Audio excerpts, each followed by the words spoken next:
Сайрам Түркістан облысындағы халық ең жиі қоныстанған ауданның бірі. Сол себептен мұнда тұрақты жұмыс табу оңайға түспейді. Сондықтан солтүстікке көшу мұндағы тұрғындар үшін тиімді.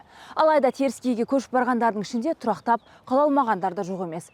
Соның бірі біздің бүгінгі шығарылымның кейіпкерлері. Қазір біз ауданға қарасты Ақбай ауылындамыз. Кейіпкерлеріміздің солтүстік өңірдегі өмірі туралы не айтары бар? Бірге білейік. Саламатсыздар ма? Қалайсыздар? Саламатсыз ба? Абдуллаевтар отбасы былтыр тамызда Түркістан облысынан Павлодар облысына қоныс аударған. Солтүстікке көшуге көмектесетін мемлекеттік бағдарлама туралы Жаңыл Жұмабаева ауданға келген ресми делегациядан білген екен. Отағасының сырқаты мен тұрақты жұмыс жоқтығына байланысты үй іші теріскейге қоныс аударуға шешім қабылдайды. Ұзақ келіссөз бен құжат жинау аяқталған соң 2023 жылдың күзіне қарай Екібастұз қаласына көшіп барған. Бізді мысалы мына жерде су тегін ғой, біздің оңтүстікте де.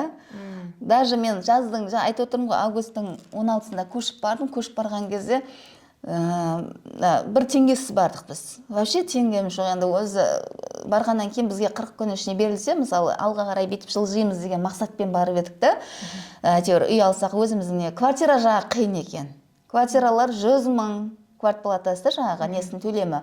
Жаңылды еңбек орталығы супермаркетке кассир ретінде жұмысқа орналастырған. Таңғы 7-ден түнгі 12-ге дейін жұмыс істедім, үйдің бетін көрмедім дейді әйел. Алатын 150 мың теңге жалақы, пәтерақы мен азық-түлікке жетпеген. Сендерден болды дейді. Біз деді тым жақсы жасап, бәріміз не қылып жатыр едік. Сол жерде мама қайтайықшы деп қоймайды да бұлар. Сонда бір қарбызды 2,5 мыңға аламыз. Айлығыңыз жаңағыдай 150, өзі 150 деген айлық емес екен ғой. Бізде мына 150 үлкен сумма ғой, көрініп тұрса. Ол жерде түкте болмайды екен. Жаңа квартираға кеткеннен кейін мына жағына мен жеткізе алмайтын едім ғой. Оңтүстіктен қоныс аударғандарға төленетін бір реттік қайтарымсыз қаржыны ала алмай Екібастұз әкімдігіне бірнеше рет барған. Бірақ әкімнің қабылдауына сол күйі кіре алмадым дейді. Еш жолатпайды ғой. Әкімдердің алдында. Иә. Барам, қайтам. Октябрьдің соңында 1-тоқсанды аяқтап келдік мектепті. Сонда балаларым қуанғаны. Ана поездан түсеміз. Ауасын жұтады ғой. Мама, өзіміздің үйімізге келдік деп жылап, кәдімгідей жылады ғой балдарым. Азып, ана жерге барғасын, кішкене не болады, қиыншылық болады ғой, енді шыдаймыз балдарға айтам.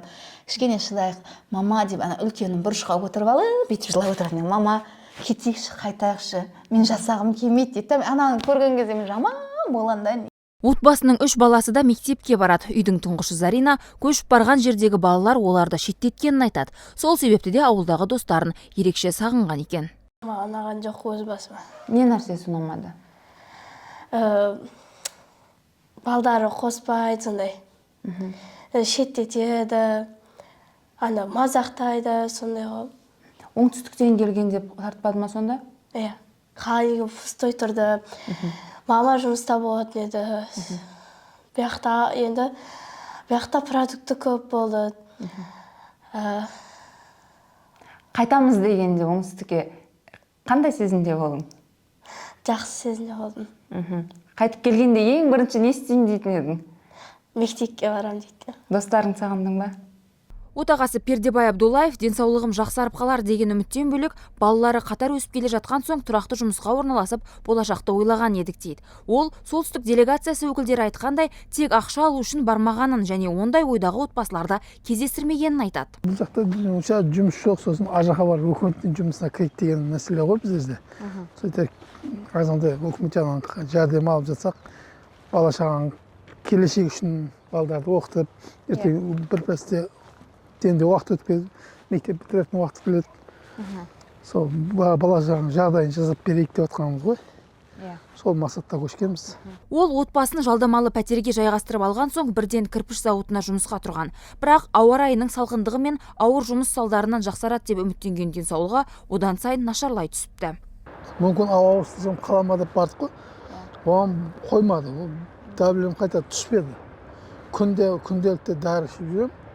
Өзім мазам қашса белгі береді. Белгі берген кезде аптекаға барып өлшеден дәлем. Сол көтерілсе түспейді да. Денсаулығы әбден сыр беріп, емхана мен ауруханалардың табалдырығын тоздырған Пердебай Абдуллаев Павлодар облысының медициналық көмек көрсету деңгейі де ақсап тұрғанын айтты. Гүлдана Сидрасул, Мирас Ашенов, Н толқынында жобасы.